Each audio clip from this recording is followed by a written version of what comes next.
Hey Brian. So Hey, yeah, we are we usually talk about physical, we usually talk about the digital products and things that are apps and websites, platforms. But today we were talking about maybe more physical experiences we have. And so we're going to talk about movie experience, right? movie theaters. And the experience of watching movies and generally.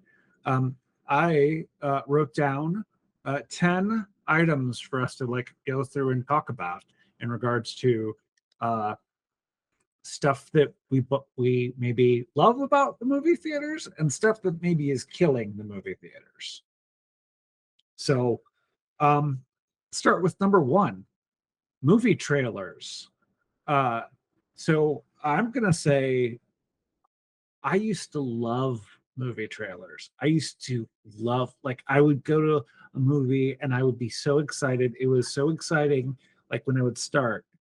And now I hate them. And the reason Oh, you hate them.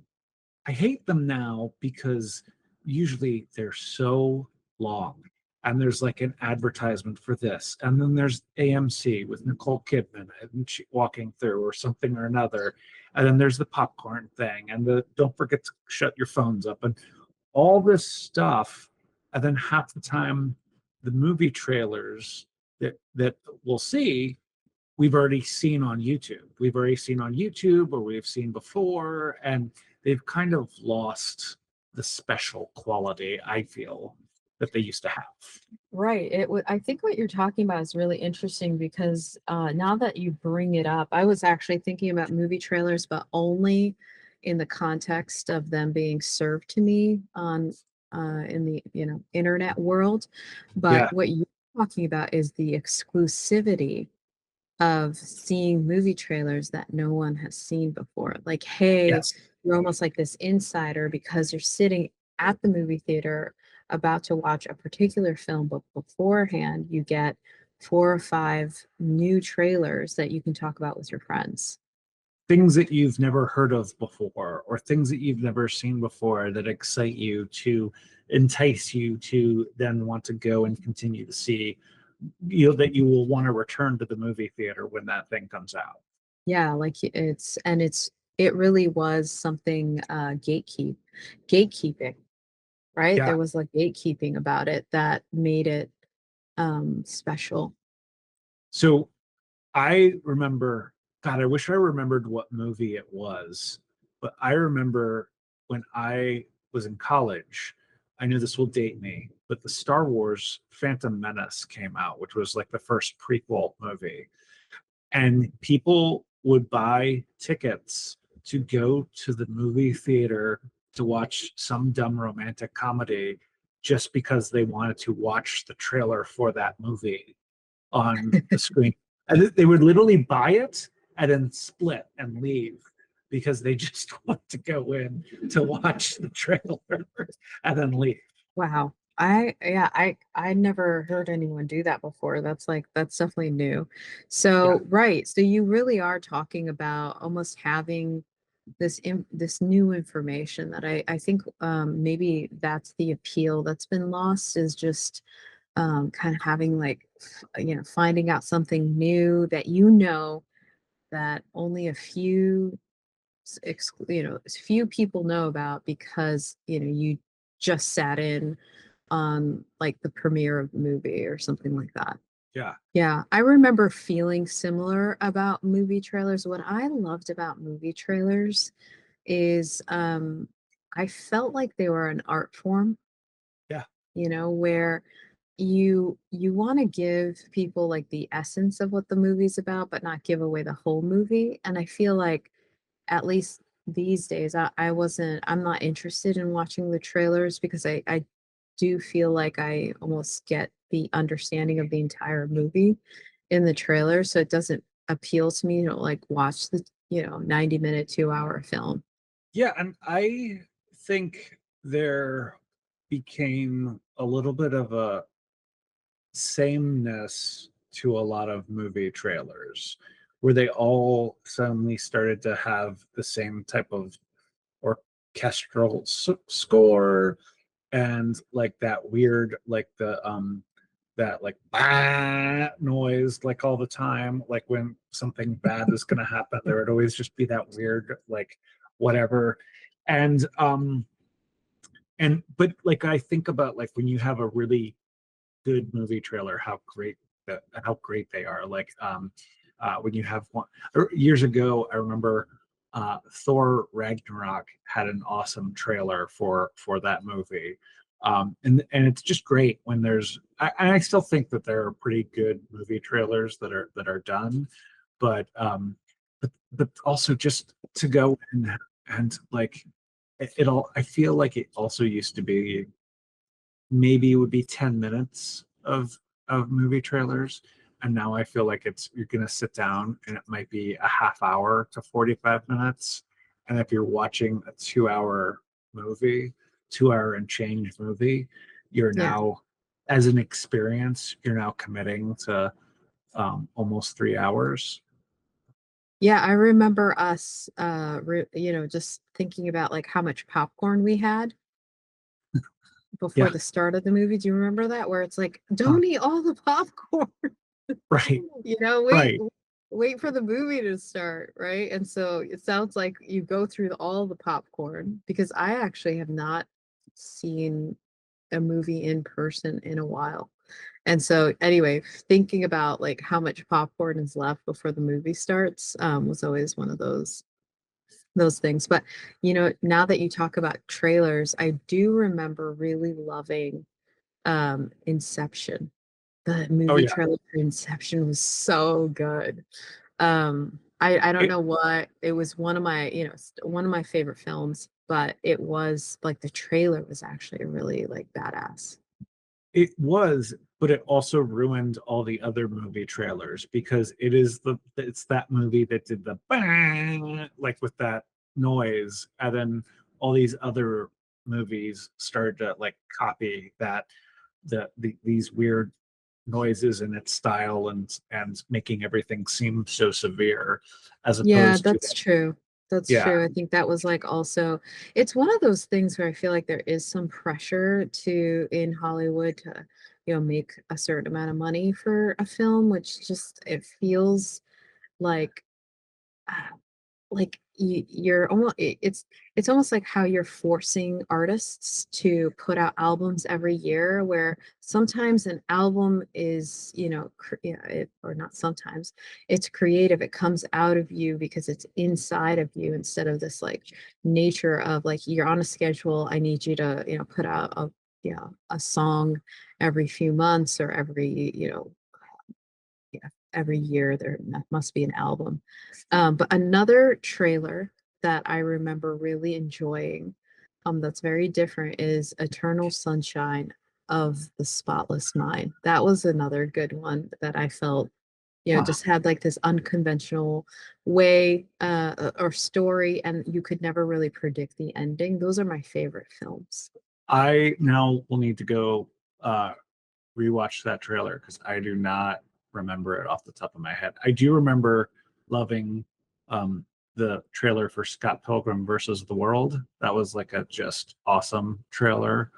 Um, Edgar Wright, who's a director who did Hot Fuzz and Shaun of the Dead.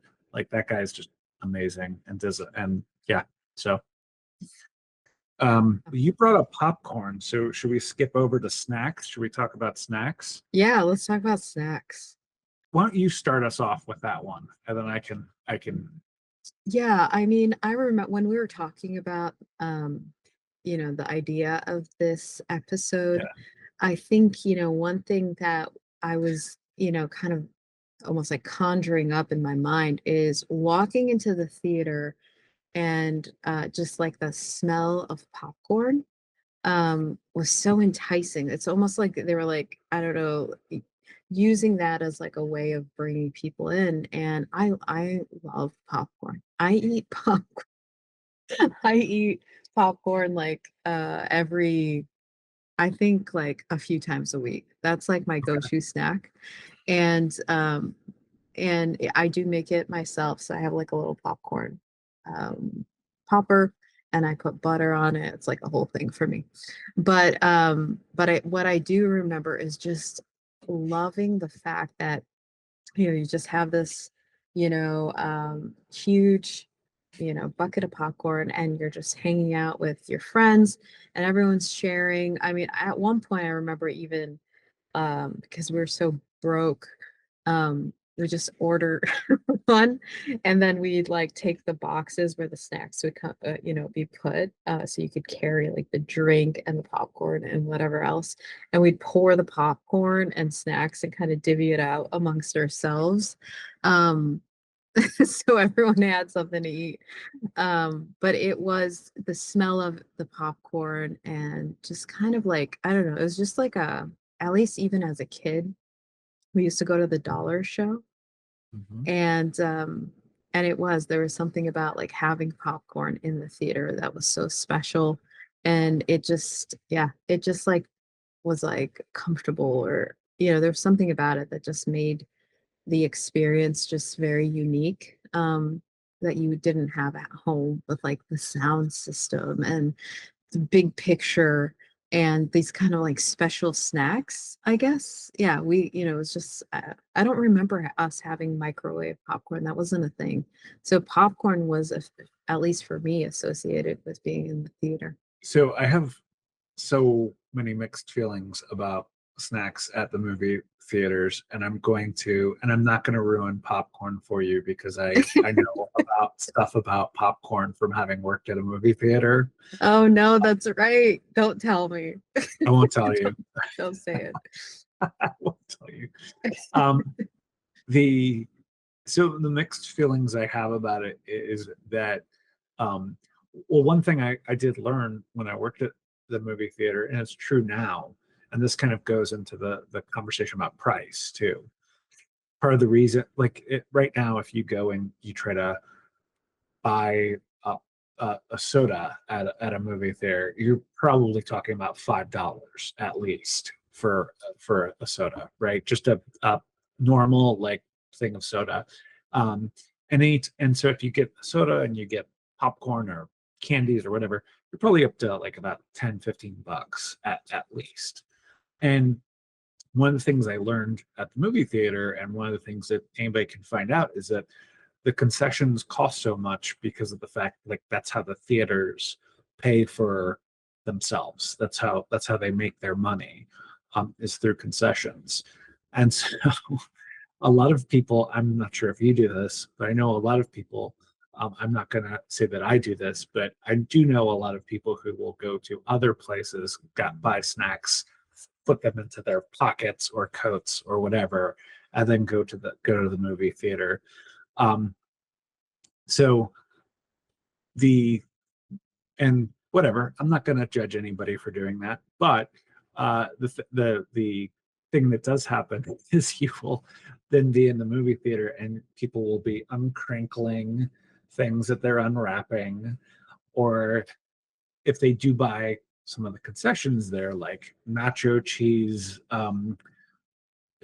nachos with jalapenos. I can't tell you how many times I've been like sitting there and had just my eyes burning from the smell of or from the jalapeno steam that is like blasting through whomever. And then, It should be illegal to put like a jalapeno in the microwave. Like, why is it steamy? I just remember the jalapenos growing up. There was probably like seven of them, yeah, and they were cold. They were cold, right? Like that's what yeah. I remember at least. Well, and or when you go and like thank God, when I worked at a movie theater, there was no nachos. That was not a thing. But like, Okay. I can't tell you how many times I've gone to a movie theater and seen like a smear of cheese or crumbs or whatever because somebody ate it while they were like carrying their nachos or whatever type of snack. I Yeah. do feel as though it's great to have snacks at a theater, but um, maybe we're getting a little too out of control with like um, how Oh, many options we're giving people. what, you don't like the full, dinner? that's being given in right? theaters nowadays. Like you can order it's like a restaurant Uh-huh. in the theater these days. Alamo, the Alamo Draft House theaters do that, where you can order. And I tried that. I didn't think it was great, honestly. It was like ordering bar food to your, and it's kind of, I don't love it because it's a little disruptive to like watching the movie and then having like a waiter service type of come. I didn't love it as an experience. Yeah. Do you like that? Do you go to that, or do you? No, I won't do it. No, no. I think it's just it's the childhood experience is so, yeah, it's so memorable for me. It's like going, I don't know, do you remember going to the symphony or when we used to like more formal settings, right? Like you you're quiet, you didn't talk, you Uh, hardly, yeah, it was like there was like a real form of respect for going to these settings in public. And so I remember specifically being you shouldn't be disruptive in a theater as well. And I do feel like those experiences and the lazy boys, like, or I don't know what they call them, like oh what yes. is going on with the So bed in the theater? I mean, don't you want to just fall? Oh, I'm gonna just say this too. Um, when I worked at a movie theater, there was a woman who the theater guys all nicknamed Corinna because there was that movie Corinna that came out years ago, and Mhm. apparently she would come in regularly, sleep in one movie theater, and then get kicked out of a movie theater, and then go find another movie theater to go sleep in. And she was just regularly like going between movie theaters to just fall asleep in between movie theaters. And I can't imagine how much better that is for her now if she's still alive to be able to just like lean herself back in one I of those mean, it's like a comfy. dream. I think I've seen someone bring blankets with them. I was like, what in the world? Like, what is happening? Like, I don't know. It's like there's this comedian that talks about one of his like shticks is like, does anybody have any respect for like being in public? Well, and so let's take a step back. Let's take a step back for just a moment from the UX angle of this Mhm. conversation. Can you Okay. imagine? You and I know that somebody went, so somebody had to decide, right? Let's put Barco loungers into every fucking theater seat, right? And somebody had to have decided that because they got some kind of a complaint that the foam chairs or whatever that you were sitting in before were just not good enough, and it would be really luxurious for them to like be able to go and like lean themselves all the way down, right? And the same things with the snacks and the meals and all that. So it's like it's an interesting it's interesting because it's like better user experience in theory, but has it actually turned out that way for in actual practice? Yeah, okay. So Brian, as you're talking, it's just making me think about like when we would go to the theaters, we were having a universal experience together. Yeah. It was like sometimes people would laugh and other people were like, "Oh, what was so funny?" Right? Like, but then you would get it, or right? Like it was like, or when people at the Passion of the Christ was like everyone was so emotional, and you're just like, "What is happening?" And so it was just this like cool, like gatherings that you were having with other people Yeah. in public, and you were having an experience together. It's like going to church or going, to a baseball game, or like it was so fun. But it's like it wasn't individualized, it was collective. Does that Uh-huh. make sense? Yeah. Like, yeah, there's something about it being collective that feels more sacred in a way, even if it's a baseball game, whatever. It's just something about it feels better than it feeling like, oh, I'm gonna wrap up in my blanket and fall asleep, or I don't know. It feels like there's something passive about what we're doing to our experiences that feel like more isolated versus it being like something engaging and doing together.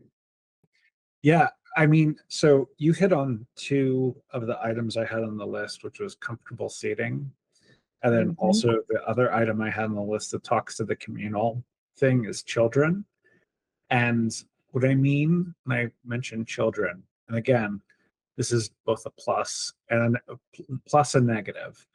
The plus is I remember Stacy and I went to go see the new Ninja Turtles movie, and we were Yeah, sitting in the theater, and I enjoy when I hear the tittering of kids are enjoying what's happening. I love that. I love that because that to me brings me back to when I was a kid and I saw the Ninja totally. Turtles movie, and so I love that for kids.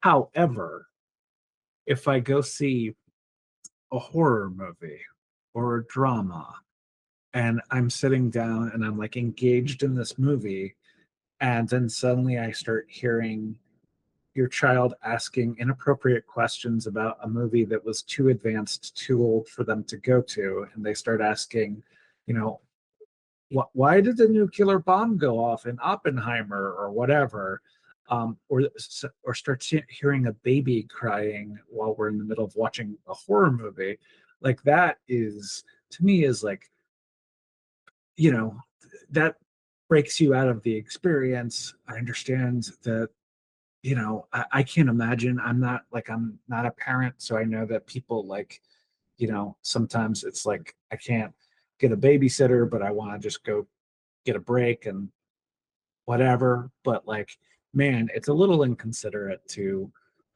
you're kind of ruining the experience for other people to do that type of thing. Well, yeah, I mean, look, that's I think that's even growing up, right? Like we used to, in Catholic church or whatever, we used to like have to be quiet. We sat there. There was no Bible school for us. We just sat there and we were good. And we had to Mhm. listen. And if there was a baby crying, or people, the woman would get up and leave with the kid, or you just do those formal things because you were respectful of everybody else. So I think there are still those things still, that's what I'm talking about. I find that our society is kind of getting a little more, not a little, like there's like a selfishness, like you're forgetting that there's other people also experiencing this with you, and you're either not aware or haven't been taught how to be in public, in a way. I don't know if that's like resonating with you, but that's kind of what it feels like you're kind of touching on briefly. So here's what I wonder about this. Again, going back to the UX thing and thinking about who designed this and how we thought about designing this. If we think about the experiences, um, our for you and I to go for us to the movie theaters are in a decline right now, in terms of like attendance and people like going. And if we think about that, our a lot of people's houses have we have now have widescreen, big screen TVs. They now can go grab whatever snacks. They can stream whatever movie they want on their TV. They can now relax themselves. And part of me wonders if the movie theaters trying to get so much closer to the home experience has now made it so that it's harder for younger people to remember to know that they're not in a to know that they don't need to behave like they're in somebody their own house, because I will see it when, again, going back to children, I will see it when I go out to a movie theater and like a gaggle of teenagers comes strolling in and are on their phones or talking loud or doing whatever, and I don't blame them. They this is what they know now, and this is like how they think about it, right? Yeah. Yeah, so I just quickly looked it up, the largest TV screen available. Yeah. Want to guess how large? Is it like in the 90s? Is it like a 90-inch or 100-inch something? It's in the hundreds probably. Samsung The Wall is a modular micro LED display that can be customized to sizes up to, get this, Yeah. 292 inches. Hell yeah. What? What? Hell yeah. For a single panel, they're saying there's another version of it that goes up to 115, but it's both obviously still massive. And yeah, I think you're right. Just thinking about, like, well, I think the phones have also done something, right? Now you could just watch the movie on your phone. And I feel like that This is what David Lynch wanted. didn't want. No, didn't want. I was joking. I was joking. But he Yes, no, but I mean, you're wanted it. right. You mentioned that. And it was, you're kind of diminishing the art of sound. Um, because obviously even like I've noticed the audio experience in movies, like I can't hear, like there were some movies where I'm like, why is this hard? I can't hear what this person is saying. Or do you know, like I forget, it was like a popular film too. Oh man, I wish I had looked it up, but it was a film and I could not, the audio was so bad with Oh, and so, just thinking about that, yeah, there are like things that we can kind of almost like detect, the audio experience, the visual, like there's like reasons why, like there were audio engineers and, like the director of photography. It's because this was made for big screens, right? And professional audio systems. yeah. And you're I kind of taking away from that with like being at maybe at home or not necessarily having, like or watching it on your phone. I don't know if you were thinking of Oppenheimer, but man, Oppenheimer was impossible to understand what the hell people were saying in that movie. A whole lot of it. So I have a sound system is also one of the ones that I had that I wanted to talk about. And the reason is I find that it varies so wildly from theater to theater. Um, Mm, so I went by myself to go see the Superman movie. It was fine. The sound system was perfect. I went the following week to a different theater with my wife to go see it with her, and the sound system was so goddamn loud and was like blowing us, like just like it was just like. And I went to the point where I went to the front to be like, hey, can you all turn it down? This is like insane. And like they yeah, didn't do anything about it. But like it is really like finding those right levels, I think is like super important to make that experience okay. But I also wonder if are they blasting it out so loud because they know people are talking and people are on their phones or people are taking or doing whatever else, and is that sure. part of what they're trying to do? Yeah. I remember now, it was the Interstellar. It was the dialogue. Oh, Do you remember how loud the music was? And I couldn't hear the dialogue in some parts of the film. It I was have not really, seen that really movie. I need to annoying. see that movie. I like that movie. It's one of my favorites too. We're finding out you're a big Christopher Nolan fan. Kinda. Yeah, I guess so. Sure. It's I think what I like maybe with the way he approaches film is there's like this intensity and action, which is fun, right? I don't really like a lot of that, like where it's throughout the entire film, but then how he kind of interweaves that with like these absolutely touching stories of, human emotion and can really like pull on the heartstrings. So Yeah. I like a combination of both. I still, just as a quick aside, I still think The Prestige is one of the best movies ever Mm, that he did with, yeah. yeah. So, anyways, to get back to the audio, so I do feel like I don't know if the audio, that used to be. I mean, if you really like royally screwed up with your audio, like how would you get hired back in Hollywood, right? Do you like it's like that's like an art form. Like Oh, yeah, you can't sound design. sound design exactly. Yeah, Like these are things that like would make and break your career. And so it's just surprising with films and just those kind of sound issues. Um, I don't I, know. It surprised me from like a um, professional like quality. I've been thinking about that for UX and how little we think about sound design for UX and like um and how and like when you think about like one of the things as we talk about a movie theater and we talk about like the user experience of the movie theater, like the sound is important, the lighting within the theater, the lighting on the theater, how they're cropping. Like, have you? That's the other thing I've experienced is the cropping, like not going to a movie theater and then not cropping the screen right, which can just drive you crazy if like you have if it's misaligned. Um, but just like how there are just so many little things, I feel like if you had UX professionals like do a walk through a theater, you could kind of figure out lot of a whole lot of things to help shift the experience around. Yeah. I think when we were talking about this as like a potential idea for the podcast, Yeah.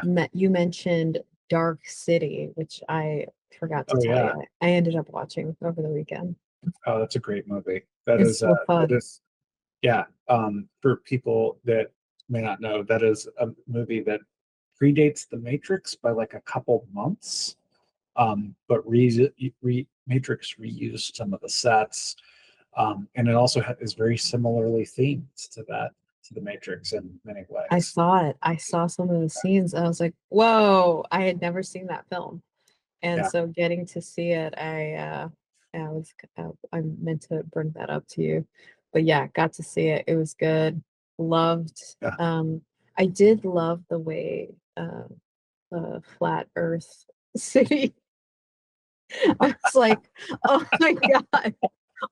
I was surprised when they showed that scene. I was like, whoa, okay. yeah, Like, yeah, it's just kind of fun. Like yeah. and I loved, the huge poster, like, a portion of the I don't want to ruin it for people, but yeah, and just kind of like seeing that and then what happens like when they break through the wall and it's fun. Spoilers for a 27-year-old movie. Hey, you know what? People get upset. Like, don't tell me, I want to see Spoiler it. alert. Don't No Skip spoilers. skip I won't. forward skip forward to It's awesome. um actually since you mentioned Dark City, I want to also mention this. I think when I think about theater experiences now, I think about oh I should have I meant to wear my Dave I have a Davis or I have a Lord Davis. I have a music box theater hat that I meant to Yeah. wear for this podcast. I But love the music box. the Music Box Theater in Chicago is so great. The Davis Theater in Chicago is also great. We Mhm. have a lot of Chicago is so, and I'm sure people should look up if you're around, if you're in different parts of um, the country, go to independent theaters. Independent theaters you can have such a good time there. You can find movies that you had never. We also have the Logan Theater. You can find smaller movies that you have maybe never thought about before, or art house films, or sometimes they will For replay sure. movies from your childhood that maybe you didn't get to see on the big screen, or maybe you want to revisit on the big screen. Like a few years ago, I went and saw um, the 1990 Ninja Turtles at the Music Box Theater. I saw Raiders of the Lost Ark at the on the Cool. Music Box Theater. Um, so yeah, like those are really, and I feel like those experiences at those independent theaters are much better than the big corporate theaters. Mm-hmm. I Is there wonder why anything that is. specific, like as you're thinking about it, is there something specific about them that kind of gives you that feeling? I think going back to our initial conversation about like the trailers, I'm not jammed for a half. I don't feel like I'm being held up for a half an hour of trailers and of like corporate nonsense and like advertisements for Coca-Cola or whatever. Um, I So just don't. annoying. I don't feel like held up by that.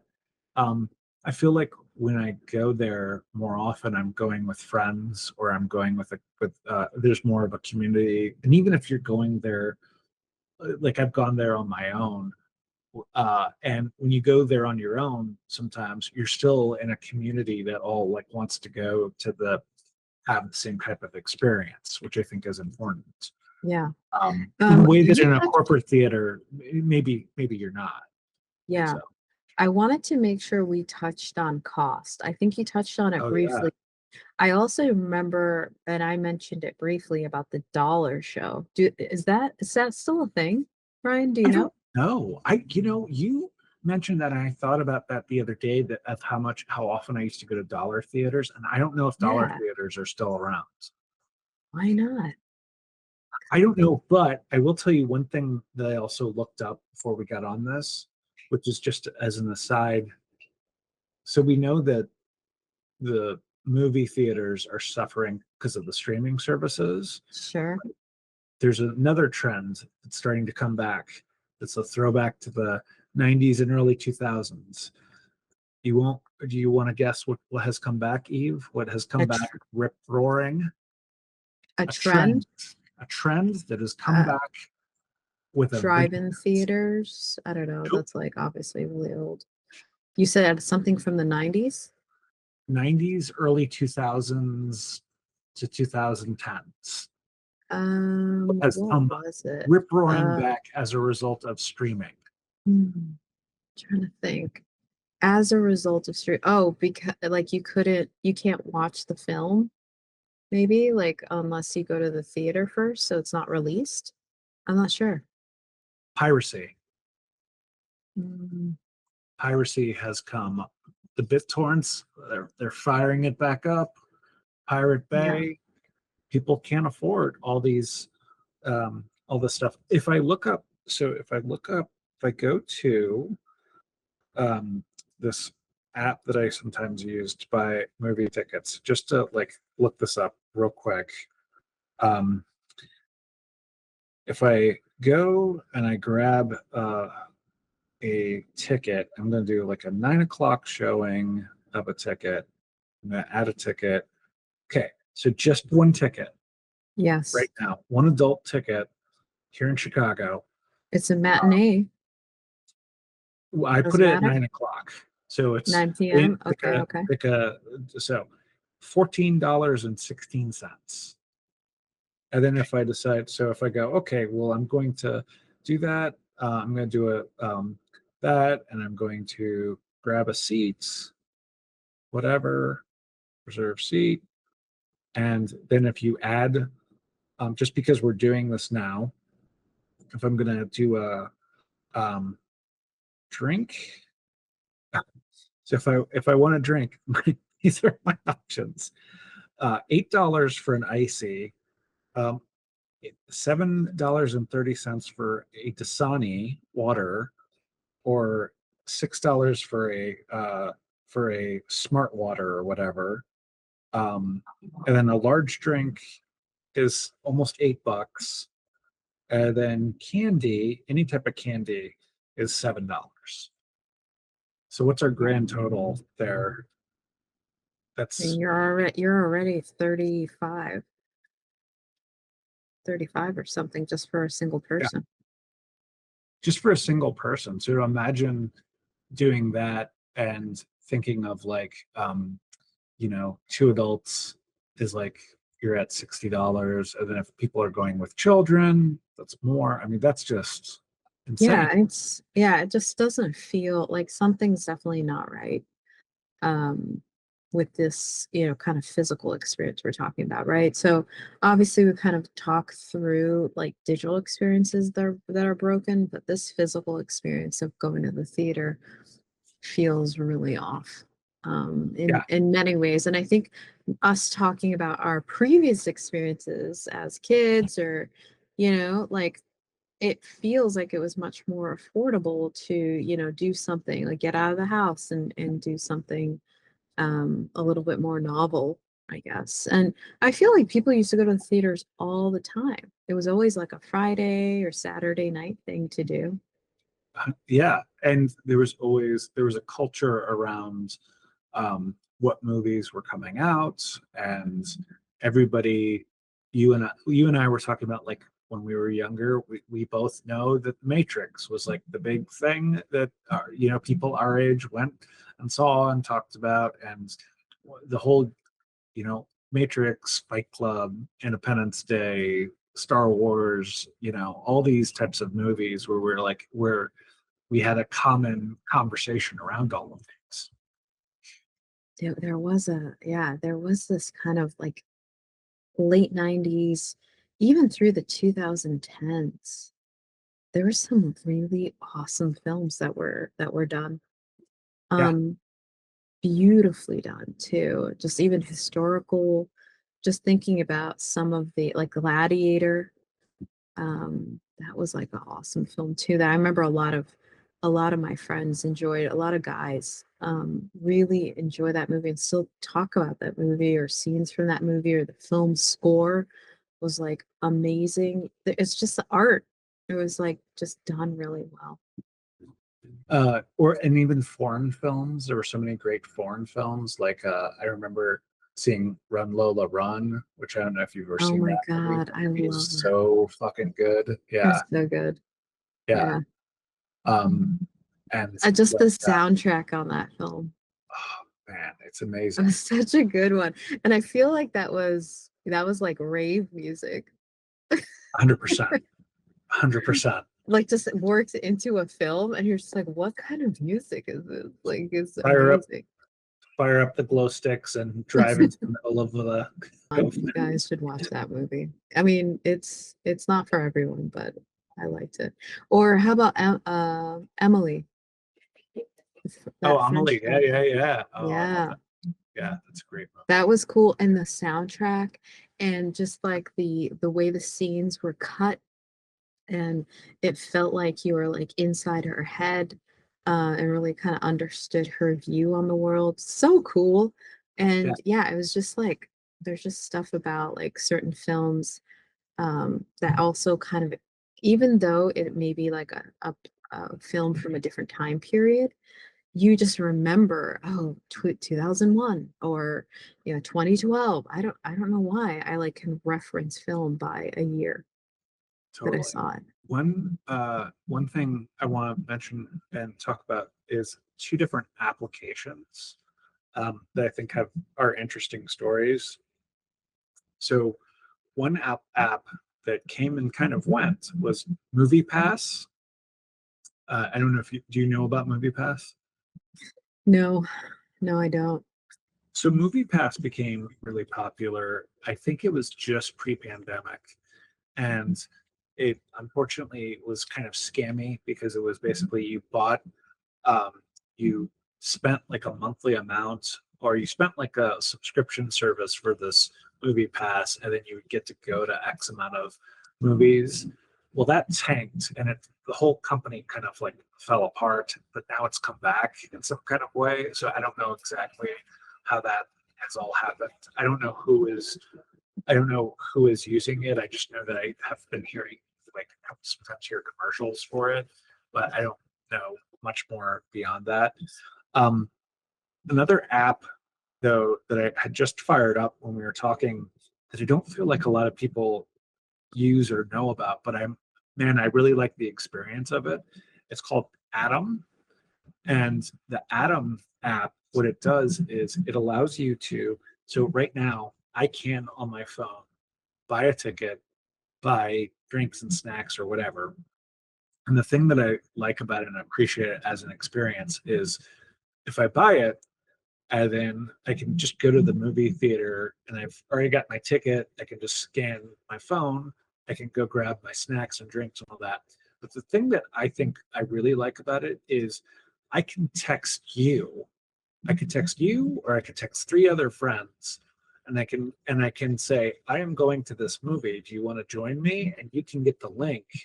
You can then pick your seat next to me, pick your stuff, and we can go meet at the movie theater, Oh, which that's cool. I think is like a really great like because like if you think about how almost nearly impossible it is to like figure out how to go out with people or how to coordinate going to a movie with people um, as busy adults, like being able to make that easier as an app is pretty cool. Yeah, that sounds great. I feel like yeah, anything that see that is a benefit. Anything that improves the friction points. So what was always stressful? Buying your ticket, waiting in line. Remember that? I used to wait in line Yeah, to buy tickets. And it was like, oh, I hope like the movie isn't sold out. Do you remember that? that Like is you were like, not a that is not a problem anymore. but that used to be a huge issue. We're always freaking out. Hurry up, we gotta go. We gotta get in line and wait and make sure that like, we're gonna get a ticket and we don't have bad seats. That was the other thing. It's like getting a good seat was like another part of the experience. Totally. And so Um, you didn't care if you were a busy adult. You're like, you got to hurry up or we're not going to, and so if your friends were already in line, they just come, you'd come into the line with us. So it was such a, there was just that experience that you would have to like, it was special because it could be sold out. You could get bad seats. And, I think that app sounds like it would be awesome. It sounds so good. We wish we had that. it's great. I will say just as a note, there's a podcast I really like, or actually it's a YouTube show I really like called Red Letter Media, and they talk about movies all the time.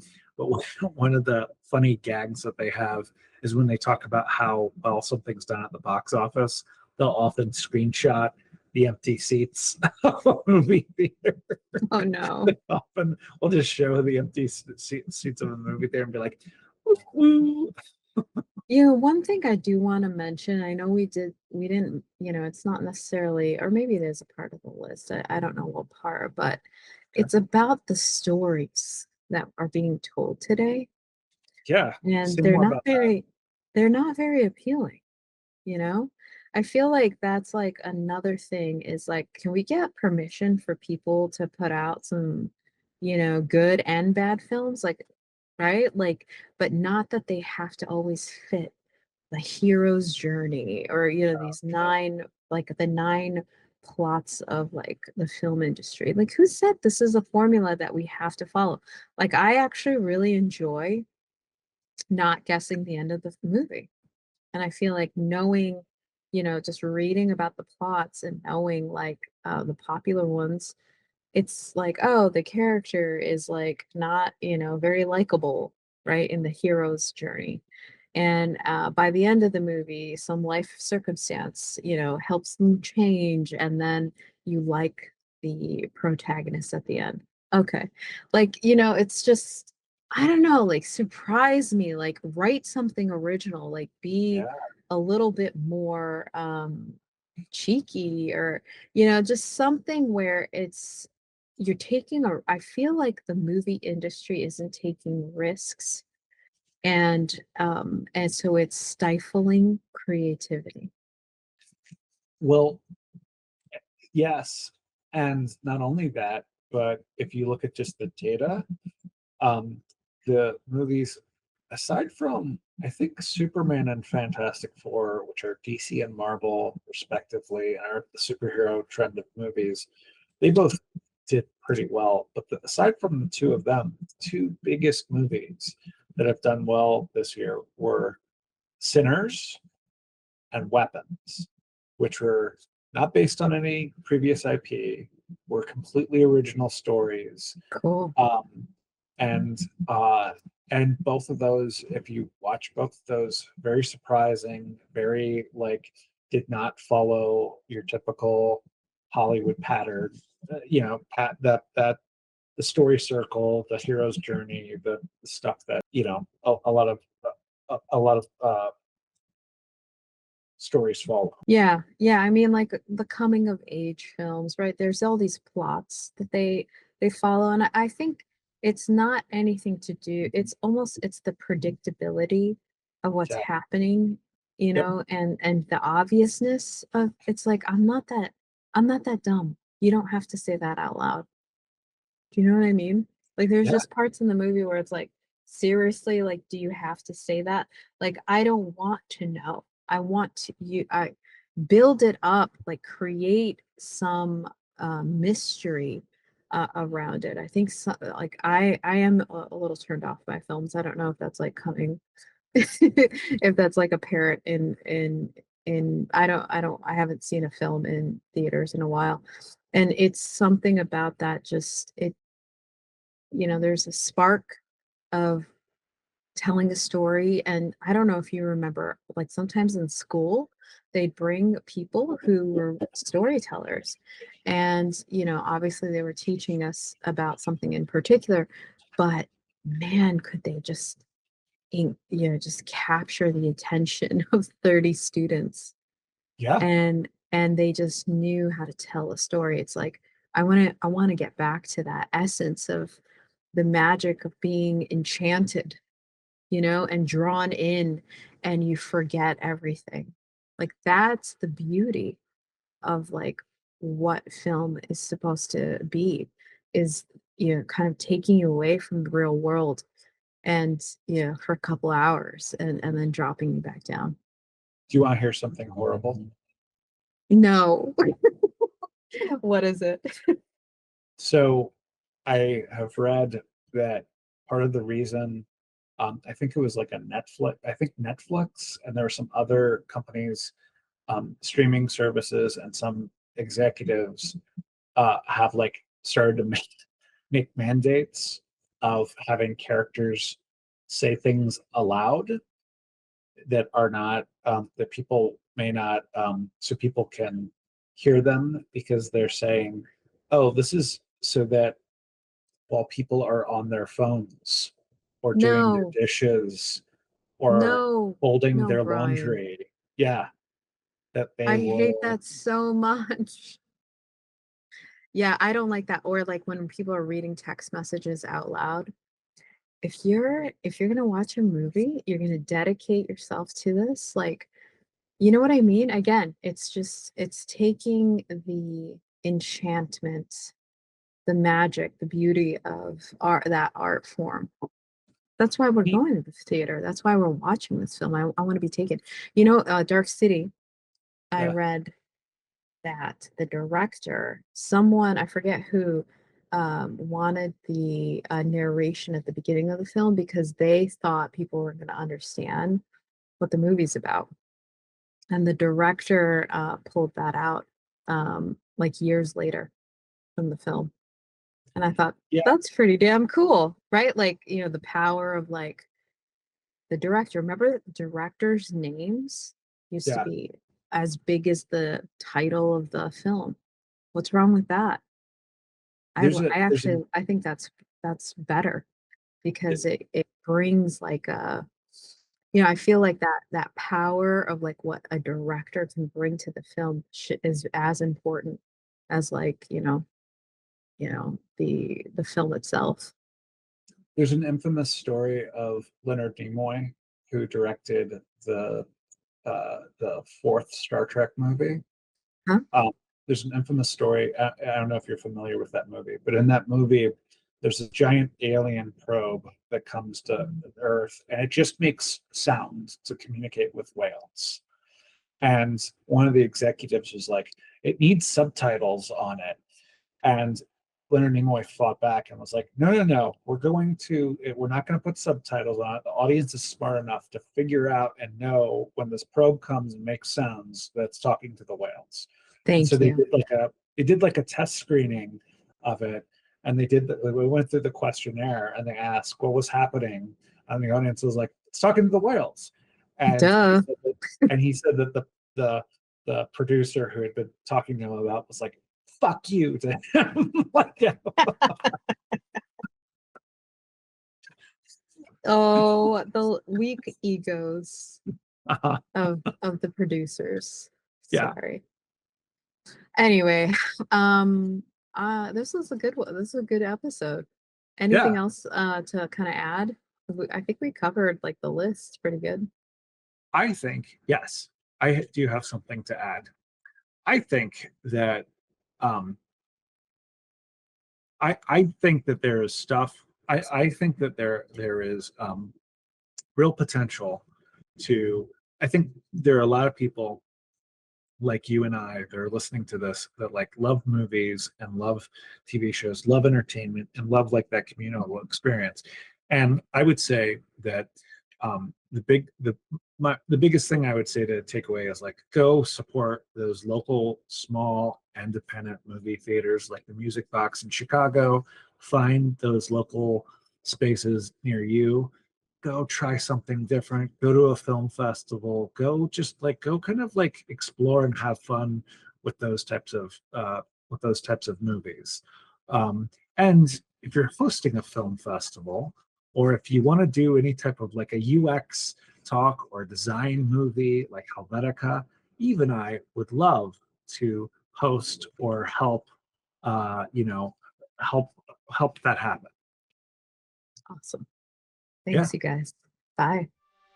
Like, subscribe, and follow, or become our next victim of bad UX. UX Murder Mystery is a joint production of Eve, Easier Experience Design Agency, and Crowley UX, where systems meet stories. It's hosted by Brian J. Crowley and Eve Eden. Edited by Kelsey Smith. Intro animation and logo design by Brian J. Crowley. The music is by Nicolas Lee. You can follow us at UX Murder Mystery. You can email us at questions@uxmurdermystery.com. UX Murder Mystery is a copyright 2025, Brian J. Crowley and Eve Eden. Thanks for listening.